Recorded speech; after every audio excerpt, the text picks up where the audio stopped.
Public education briefing note. Mi'kmaq cannabis regulation enforcement and what our community deserves to know. For Acadia First Nation and all Mi'kmaq beneficiaries of Nova Scotia. Prepared by Cory Francis, Woodside, Nova Scotia, 2025. Number 1. Why I'm sharing this. I'm a proud member of the Acadia First Nation, and after 25 plus years working inside the political, legal, and administrative machinery that governs Mi'kmaq rights, I believe our people deserve clarity. This note is simple, factual, respectful, and meant for everyone. From elders to youth, I have lived inside what I call the machine, the system that shapes how governments treat our rights, how decisions get made, and how information reaches, or doesn't reach in some cases, our communities. Today I'm explaining exactly what is happening with cannabis enforcement. Mi'kmaq regulation and wider public messaging don't match the internal reality. Number 2, what happened this week? Fact, Nova Scotia's Attorney General ordered police across the provinces to crack down on illegal cannabis stores. He said they were in risk of no age checks, no oversight, no testing, and even organized crime. Fact, the Assembly of Nova Scotia Mi'kmaq Chiefs publicly responded that they were, quote, taken by surprise, end quote, and that the letter was, quote, not a fair description of the reality on reserves, end quote. They also invoked treaty rights. 3, what exists that people aren't told? Fact, Acadia First Nation passed a Band Council resolution supporting a formal Mi'kmaq cannabis regime, along with a public proclamation describing how cannabis may be produced and sold on Mi'kmaq land. These documents allow only authorized sellers, growers, and wholesalers to operate, require approval from Mi'kmaq-defined processes, prohibit unauthorized cannabis operations under regime. This is not rumor. This is documented and publicly posted. Fact, in April 2025, Nova Scotia created a legal pathway for bands or band-owned corporations to open cannabis stores under NSLC rules. This ties Mi'kmaq cannabis sales into the provincial retail monopoly. 4, understanding the retail tension. Plain language here. There are 3 groups involved now. A, band-owned or band-approved stores. B, independent Mi'kmaq cannabis entrepreneurs. Testimony. Many began operating years ago. Some are extremely successful, some not. Some give back to their communities when successful. Some later become counselors or influential leaders as a result of cannabis. They are all part, though, of the real economic fabric of Mi'kmaq communities. C, police and provincial enforcement. Fact, ordered by the Attorney General of Nova Scotia to shut down non-authorized cannabis stores.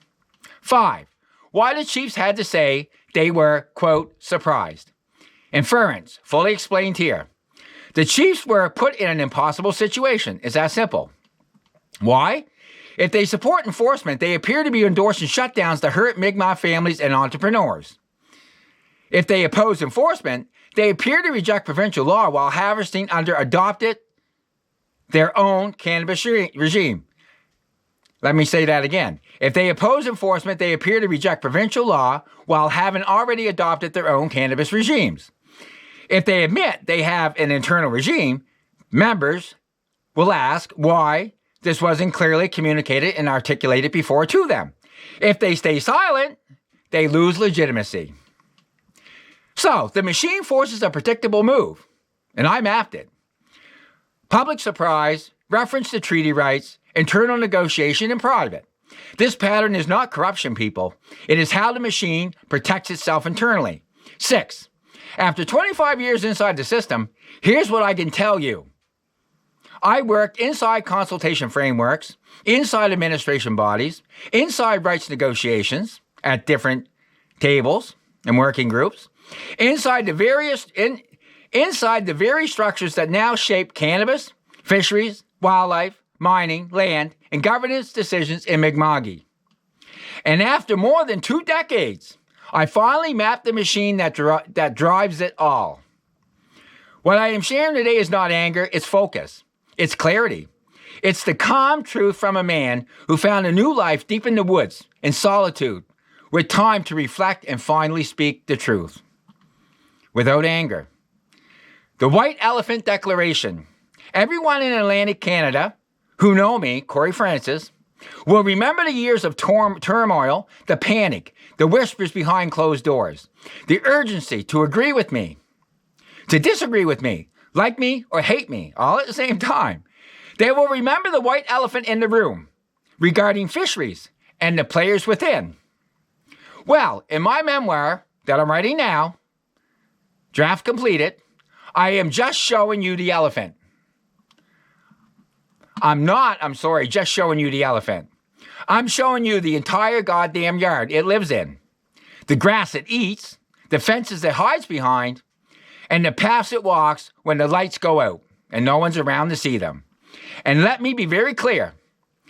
If anyone is worried about me telling the truth, don't bother. I'm not afraid.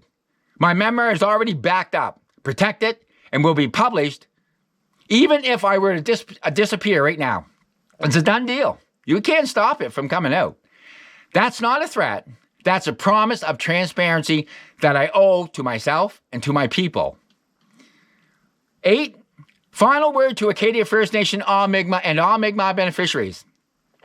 Hello to all my brothers and sisters of Acadia First Nation and to every Mi'kmaq beneficiary in Nova Scotia and Atlantic Canada. I'm speaking to you from Woodside, deep in the forest outside Tuscan. This is not the old Cory here. This is the man who found peace, purpose, clarity, and the responsibility to speak a truth that has waited for far too long to be told. This briefing is only the beginning, people. Walalin.